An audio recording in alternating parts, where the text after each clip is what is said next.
నమస్కారం. అందరూ బాగుండాలి, అందులో మీరుండాలి, మీ కుటుంబ సభ్యులు ఉండాలి, మీ బంధుమిత్రులు ఉండాలి. ఆంధ్రప్రదేశ్ రాజకీయాలు ఊపందుకున్నాయి.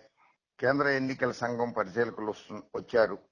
వారు కూడా విజయవాడ, గుంటూరు, మంగళగిరి కొన్ని నియోజకవర్గాలు, కొన్ని రాజకీయ పార్టీలతోటి సమాలోచనలు జరిపారు. అన్నిటికంటే ముఖ్యంగా Janasena party is a registered party. It is not recognised party. Registered పార్టీకి రికగ్నైజ్డ్ పార్టీకి చాలా తేడా ఉంటుంది. గుర్తింపు పొందిన పార్టీ, రిజిస్టర్ చేసుకున్న పార్టీ. ఆ రిజిస్టర్ చేసుకున్న పార్టీ వాళ్ళని పిలవరు ఎన్నికల సంఘం వాళ్ళు. మరి పవన్ కళ్యాణ్ గారు తెలుగుదేశం పార్టీ జాతీయ ప్రధాన కార్యదర్శి చంద్రబాబు నాయుడు గారితో కలిసి ఎలా వెళ్ళగలిగారు? ఆయన జనసేన పార్టీ తరఫున వెళ్ళడానికి ఆయన ఆహ్వానం అందలేదు. ఆయన తెలుగుదేశం పార్టీ సభ్యుడిగా వెళ్ళాడా? అసలు ఆయనకి జనసేన పార్టీ అనేది ఉందా, లేకపోతే తెలుగుదేశం పార్టీలో కలిపేశారా? ఆ విషయాన్ని ఎన్నికల సంఘానికి తెలియజెప్పాల్సింది కదా. మేము కలిపేశామనో లేకపోతే కలుపుతున్నాము అనో. ఆయన ఏ హోదాతోటి ఎన్నికల సంఘం దగ్గరికి వెళ్ళారు పవన్ కళ్యాణ్ గారు? చంద్రబాబు నాయుడు గారు 10 లక్షల ఓట్లు ఉన్నాయి, దొంగ ఓట్లు ఉన్నాయి, 30 లక్షల దొంగ ఓట్లు ఉన్నాయి, 40 లక్షల దొంగ ఓట్లు ఉన్నాయని చెప్తాడు.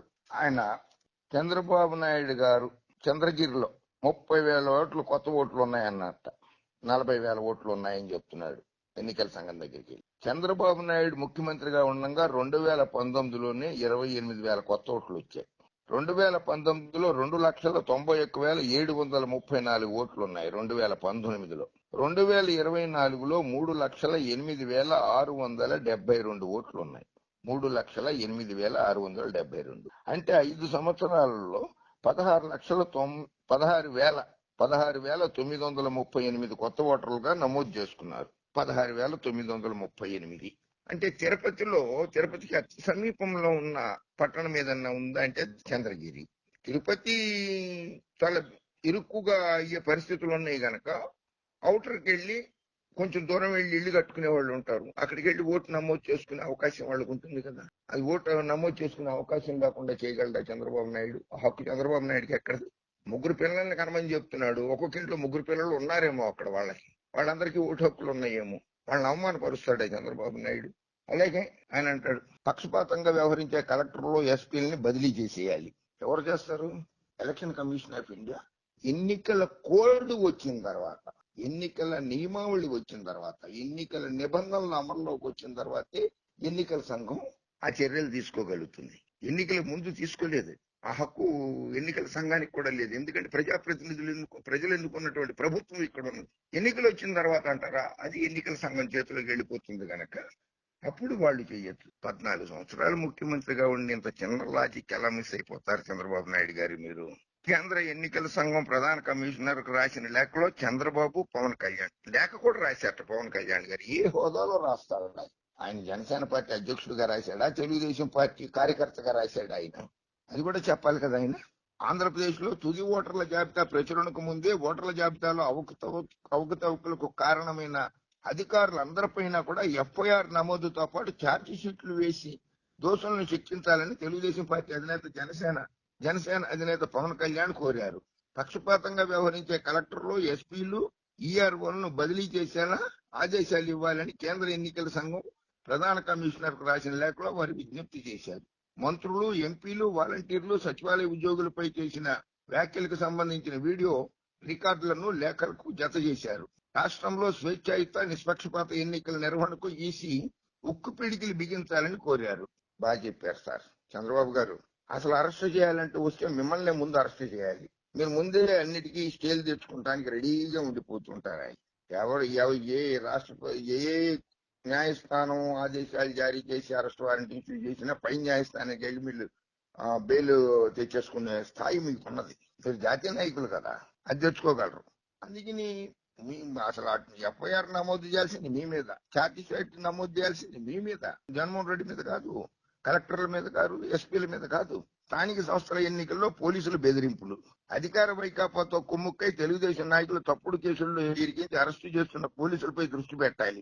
తెలుగుదేశం పార్టీ సీనియర్ నేతల వివరాలను సేకరిస్తూ ఎన్నికల ప్రచారంలో చురుగ్గా పాల్గొనవద్దని పోలీసు అధికారులు బెదిరిస్తున్నారు. పోలీసు అధికారులను ఎవరు బెదిరించట్లా, జగన్మోహన్ రెడ్డి గారు ఏం బెదిరించట్లా, మీరు బెదిరిస్తున్నారు. మీ కుమారుడు బెదిరిస్తున్నాడు రెడ్ బుక్ లో రాసుకున్నామని. మీరు మీ కార్యకర్తల్ని ఇంటింటికి పంపించి డేటా కలెక్ట్ చేసి అమెరికాలోను లండన్ లోను ఎందుకు నిక్షిప్తపరుస్తున్నారు? ఎవరి కోసం నిక్షిప్తపరుస్తున్నారు?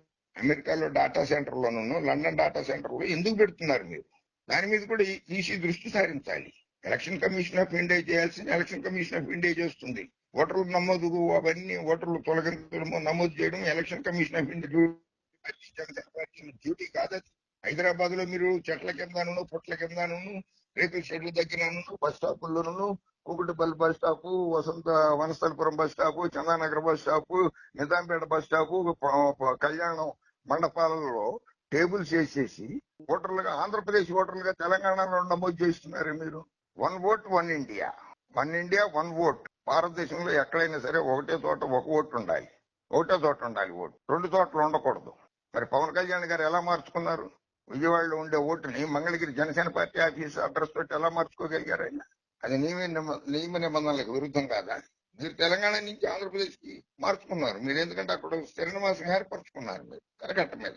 మరి ఎన్నికలు జరిగాయి నెల వస్తోంది, నెల మీద 2 రోజులు అయింది. మరి ఇక్కడ ఓటు వేసిన వాళ్ళు మళ్ళీ ఆంధ్రప్రదేశ్ నుంచి ఓటు వేయడం రాజ్యాంగం ఒప్పుకుంటుందా? ఎన్నికల కమిషన్ ఒప్పుకుంటుందా చంద్రబాబు నాయుడు గారు? తర్వాత అది ఒప్పుకోదు కదా రాజ్యాంగము.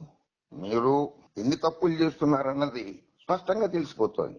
ఎఫ్ఐఆర్ నమోదు చేయాలట, ఛార్జ్ షీట్ పెట్టేయాలట.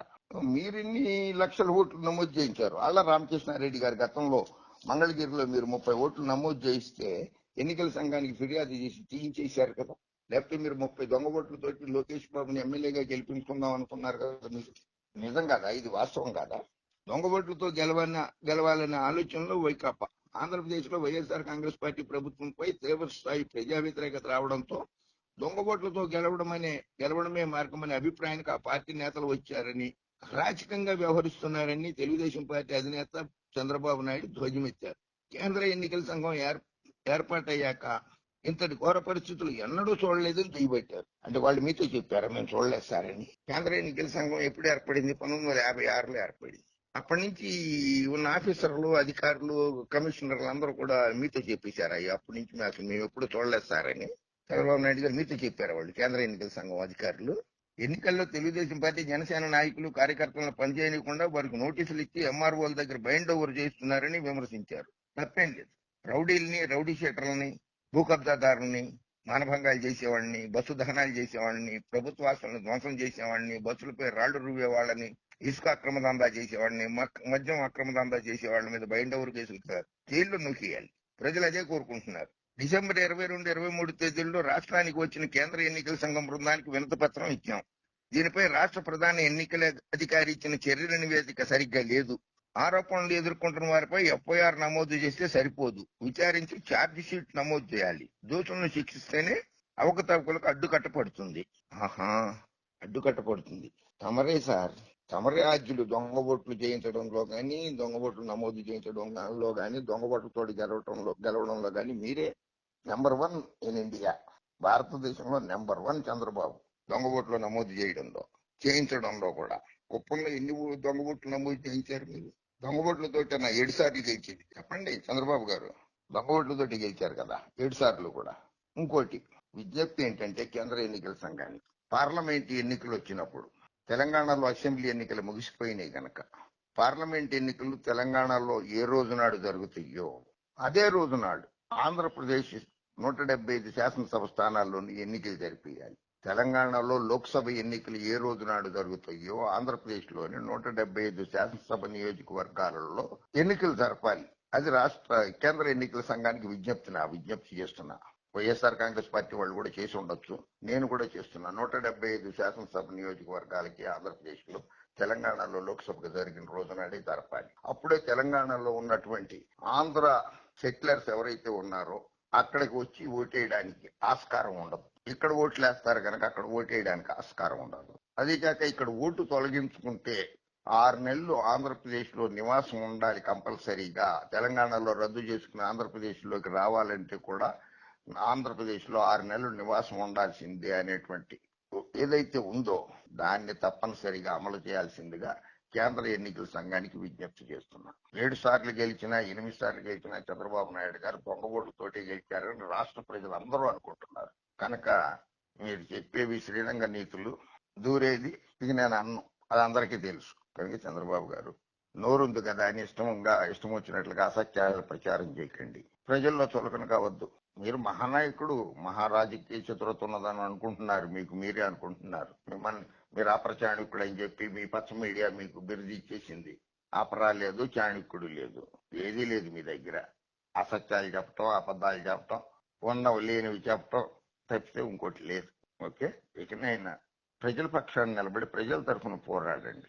కొడుకు కోసం పోరాటమో లేకపోతే పవన్ కళ్యాణ్ కోసం పోరాటమో చేయకండి మీరు. ఓకే, అధికారం కోసం వెంపర్లాడకండి. అధికారం శాశ్వతం కాదు, ప్రజలు శాశ్వతం.